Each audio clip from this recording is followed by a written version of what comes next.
दोस्तों आप देख सकते हैं हमारी अर्थ के अंदर कितना टेम्परेचर है और इस टेम्परेचर की वजह से कन्वेक्शनल करंट्स पैदा होते हैं।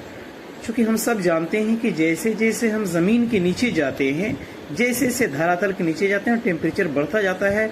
उसी गर्मी के कारण इतना ज़्यादा टेम्परेचर हो जाता है कि अंदर की सभी चट्टानें खोलती हैं।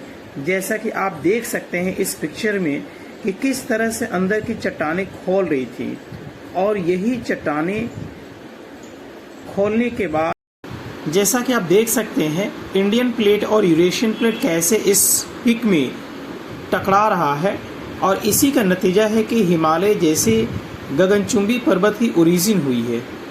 आप देख सकते हैं कि एक तरफ इंडियन प्लेट यूरेशियन प्लेट के थोड़ा सा नीचे मर्ज कर रहा है और यूरेशियन प्लेट ऊपर उठ रहा है, जिसकी वजह से आप देख सकते हैं कि हिमालय जैसे बड़े पर्वत की उत्पत्ति हो रही है। कैसे इसकी ओरिजिन हो रही है, इस तरह के मूवमेंट से हिमालय अब बन के तैयार हो चुका है।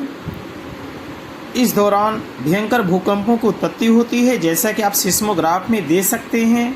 आपने देखा है मेरे दोस्तों कि हमारा इंडिया आज जिस स्थान पर है यहाँ पहले नहीं था, लेकिन यह समय के साथ साथ यह उत्तर पूर्व की ओर बढ़ता रहा है, और इसी क्रम में ये प्लेटें लगातार आपस में टकराती हैं और इस टकराहट की वजह से भयंकर भूकंप की उत्पत्ति होती है।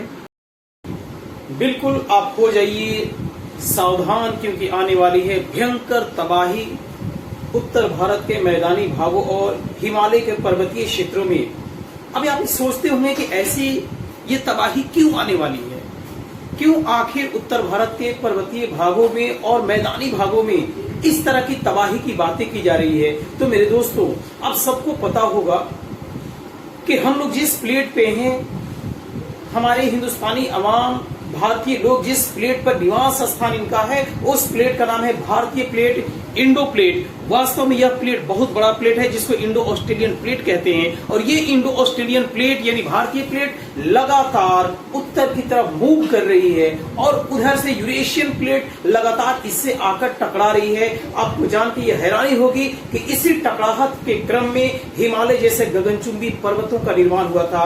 जैसा कि आप इस डायग्राम में भी देख सकते हैं कि हमारा इंडियन प्लेट है और ये यूरेशियन प्लेट है। लगातार ये दोनों प्लेटें आपस में टकरा रही हैं, और इसी का नतीजा है कि यहाँ पर लगातार भूकंप की भयंकर घटनाएं, भयंकर तबाहियां होती रही हैं, चाहे वह नेपाल में हो, चाहे वह उत्तराखंड में हो, जम्मू कश्मीर में हो, असम में हो। इस तरह की जो भी भूकंप आते हैं वास्तव में इन्हीं दोनों प्लेटों के टकराने की वजह से हैं। लेकिन मेरे दोस्तों इस तरह से तो भूकंप आते रहते हैं, लेकिन एक ऐसा भूकंप जो आने वाला है जिसकी आप कल्पना नहीं कर सकते हैं, जिसका मैग्नीट्यूड जो होगा रिक्टर स्केल पर वह 9 से ज्यादा होगा, और वैसे कंडीशन में उत्तर भारत का मैदानी भाग, पर्वतीय भाग जो है वह विनाश लीला की कगार पर पहुंच जाएगा, प्रलय की स्थिति आ जाएगी। ऐसा इसलिए कि अंदर इन प्लेटों के नीचे अंदर इतना ज्यादा एनर्जी बनी हुई है, यह एनर्जी लगातार ऊपर उठने की कोशिश कर रही है, लेकिन यहाँ के प्लेटों की मोटाई ज्यादा है, जिसकी वजह से यह एनर्जी बाहर नहीं निकल पा रही है, और जिसकी वजह से यह लगातार केवल धक्के पड़ते रहते हैं, दोनों तरफ से प्लेटें टकराती रहती हैं, एक कंपन होता रहता है। लेकिन यह एनर्जी निकलना बहुत जरूरी है, अन्यथा जिस दिन यह एनर्जी निकला तो यह पूरे प्लेट को जो है कि तोड़कर यह बाहर निकल जाएगा और वोल्केनिक इरप्शंस होने लगेगा, पूरा मैदानी भाग, पर्वतीय भाग तबाह हो जाएगा। इसमें इस एनर्जी को निकलना जरूरी है, और ऐसा साइंटिस्टों का मानना है कि अगर हिमालय के नीचे जो एनर्जी दबी हुई है, अगर उस एनर्जी का इस्तेमाल कर लिया जाए तो कई सदियों तक भारत की ऊर्जा की समस्या मुक्त हो जाएगी। इस संबंध में कैनेडियन गवर्नमेंट ने भी कई वर्षों तक हिमाचल प्रदेश में खुदाई का काम शुरू किया था, लेकिन वह अंतिम में जो है कि नहीं कर पाया, क्योंकि उसे जो है कि इसको ड्रिलिंग करने में काफी समस्याएं आ रही थी। यहाँ की चट्टानें काफी सख्त हैं, लेकिन ऐसा वैज्ञानिकों का मानना है कि यहाँ पर एक ऐसा भयंकर भूकंप भविष्य में होने वाला है, चाहे वो जब हो सकता है, कभी भी आ सकता है, क्योंकि ये प्राकृतिक घटनाएं हैं, कभी भी इसका अंजाम दिया जा सकता है। तो ये जो भूकंप है यह जिस समय आएगा, अगर 9 मैग्नीट्यूड के साथ तो यकीनन यहाँ से निकलने वाला जो मैग्मा होगा वह लावा बनकर फूट पड़ेगा और भयंकर तबाही का मंजर होगा जिसकी हम लोग कल्पना भी नहीं कर सकते हैं। तो मेरे दोस्तों,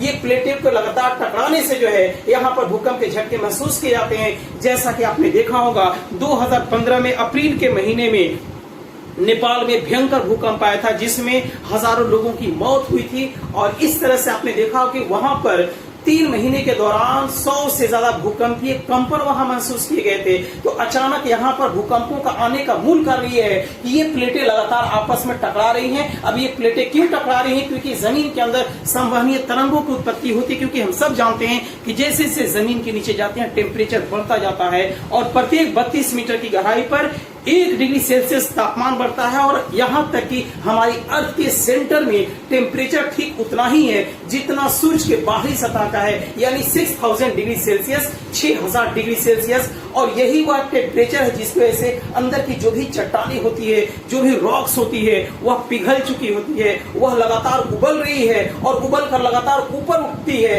वही जोर से धक्का देता है। जैसा कि प्रेशर कुकर में आप देखते हैं कि जब उसमें एनर्जी बन जाती है प्रेशर कुकर में तो वह सीटी को ऊपर उठाता है। अगर सीटी जाम होता है तो प्रेशर कुकर को तोड़कर वह एनर्जी बाहर निकलती है।